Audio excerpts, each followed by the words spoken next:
Hai, apa kabar semuanya saudara? Selamat datang dalam YouTube channel Gideon Simanjuntak Amanda Sivanya. Saya berdoa agar renungan singkat ini boleh menjadi berkat, kekuatan bagi setiap saudara yang mengasihi Tuhan. Selamat pagi, selamat siang, selamat sore, selamat malam, dan selamat masuk bulan yang baru, bulan Mei. Saya berdoa agar sepanjang bulan ini kebajikan, kemurahan, anugerah, berkat, mukjizat Allah melimpah dan terus saudara. Yang terpenting, kita makin dewasa mengikuti Tuhan. Mari sama-sama kita tundukkan kepala, kita bersatu dalam doa. Bapa yang baik, Bapa yang kami sembah dalam nama Tuhan Yesus. Kami siapkan hati kami, sambut kebenaran firman Tuhan. Urapi hamba-Mu, lidah bibir perkataannya diurapi dari surga. Kata kalimat yang keluar, nama Tuhan Yesus saja yang dipermuliakan. Kami berdoa, siapapun menyaksikan acara ini, mereka diberkati, dipersiapkan, diteguhkan, bahkan sepanjang bulan ini, segala yang terbaik terjadi dalam hidup mereka. Allah Roh Kudus, Engkau disambut di tengah-tengah kami. Di dalam nama Tuhan Yesus. Tapi kita yang siap diberkati, sama-sama kita katakan, amin. Rahasia keberanian Ratu Ester. Kita akan belajar tema itu pada hari ini.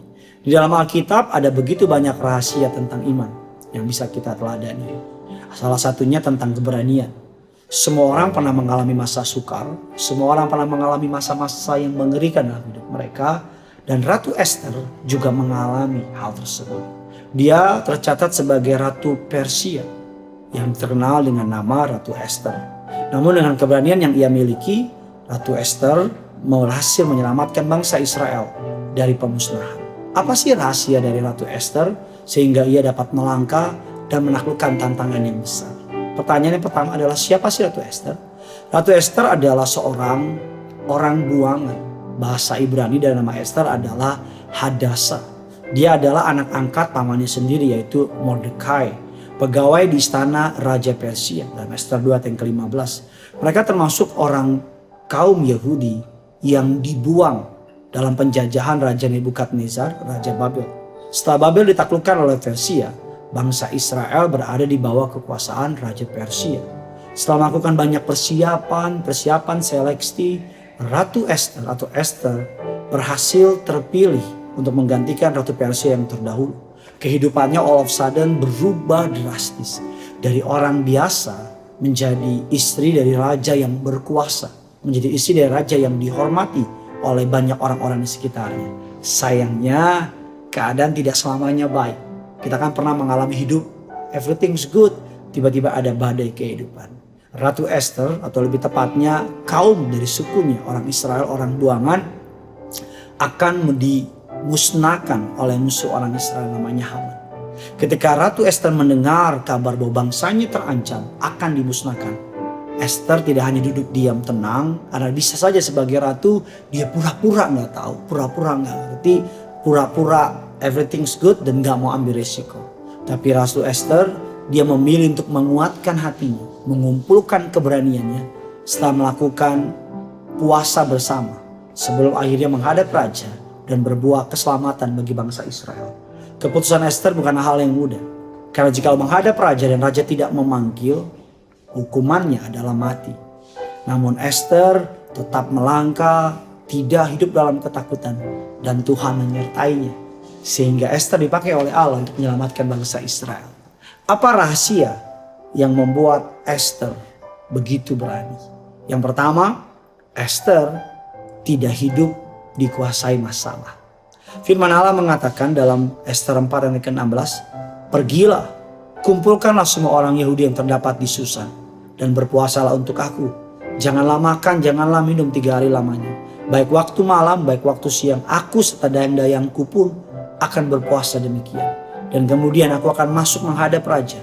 Sungguh pun berlawanan dengan undang-undang. Kalau terpaksa aku mati, biarlah aku mati." Ketakutan dapat melumpuhkan orang. Ketakutan dapat mengurangi kualitas kemampuan seseorang. Ketakutan dapat menahan talenta, kekuatan dari orang lain.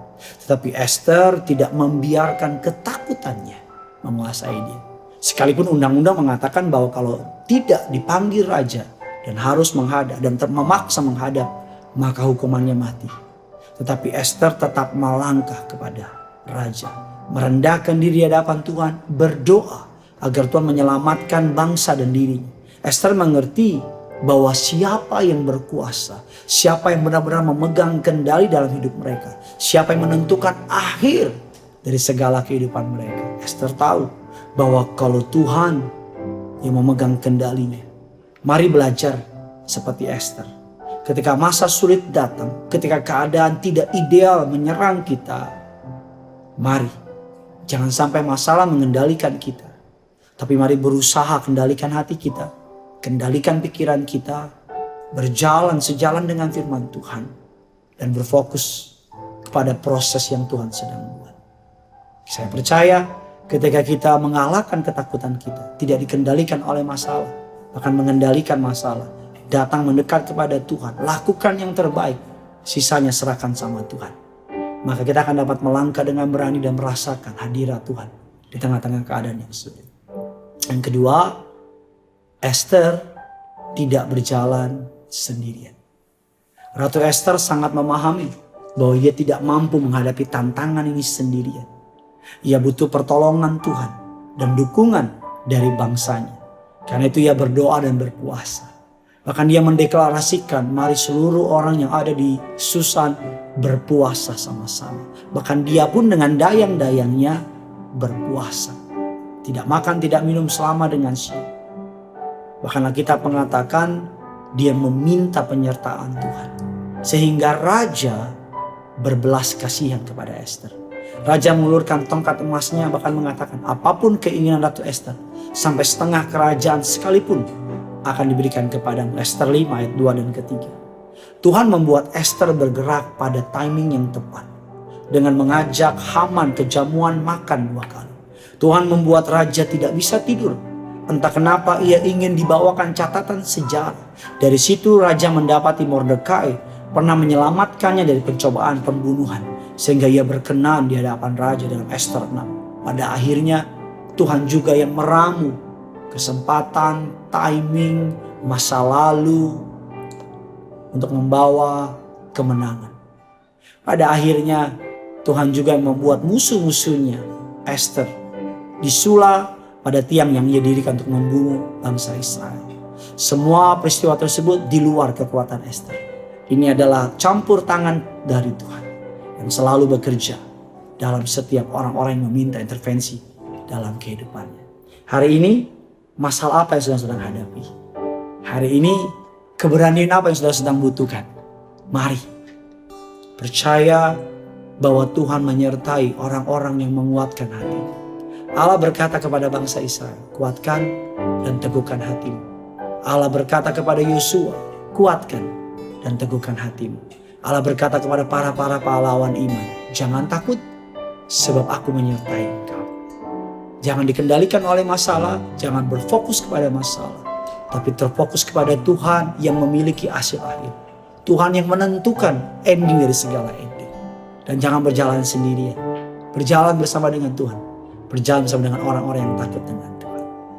Bagikan kabar baik ini kepada mereka yang sedang ketakutan, kepada mereka yang sedang khawatir. Mulai awal bulan dengan keberanian, dengan iman percaya bahwa bersama dengan Tuhan ini akan menjadi bulan berkat, bulan mukjizat, bulan anugerah. Karena yang punya surga, crazy in love ini. Jangan lupa like, jangan lupa subscribe, jangan lupa tulis kolom komentar di bawah sini. Bagaimana firman Tuhan ini mengubahkan hidup saudara. Mari sama-sama kita datang sama Tuhan. Haleluya. Kami datang padamu Tuhan. Kami sembah nama. Haleluya. Dalam segala perkara Tuhan punya rencana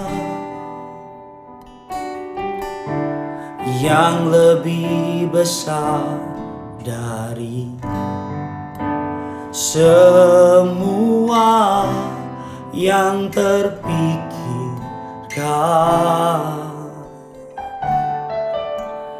Apapun yang kau perbuat,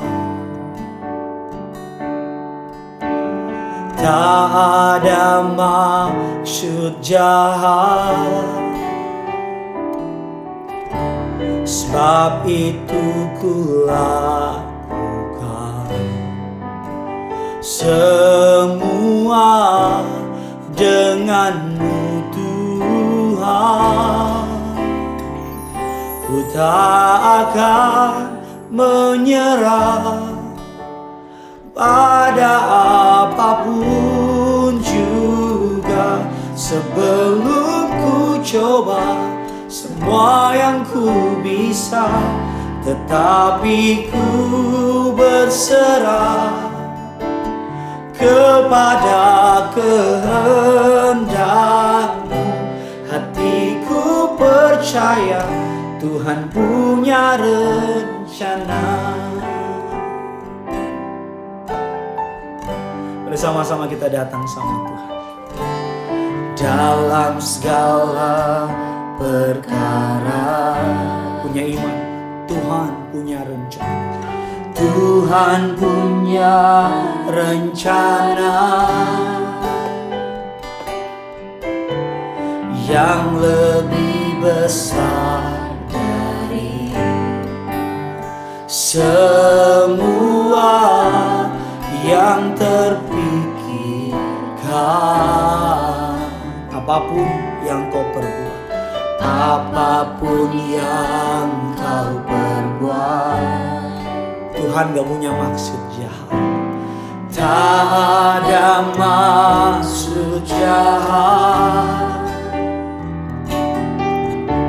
Sebab itu kulakukan semua denganmu Tuhan.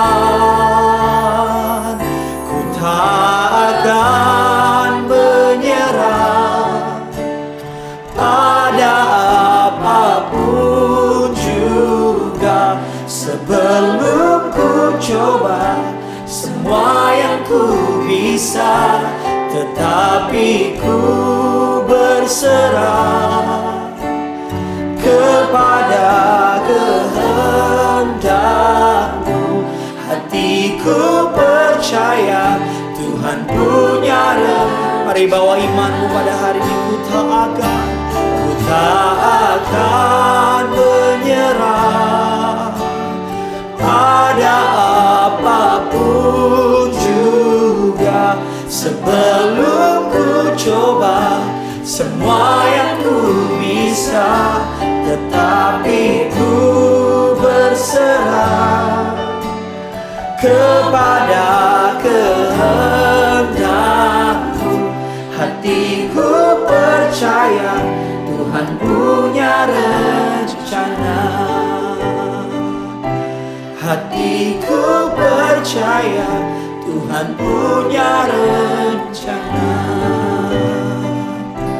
Hatiku percaya Tuhan punya rencana.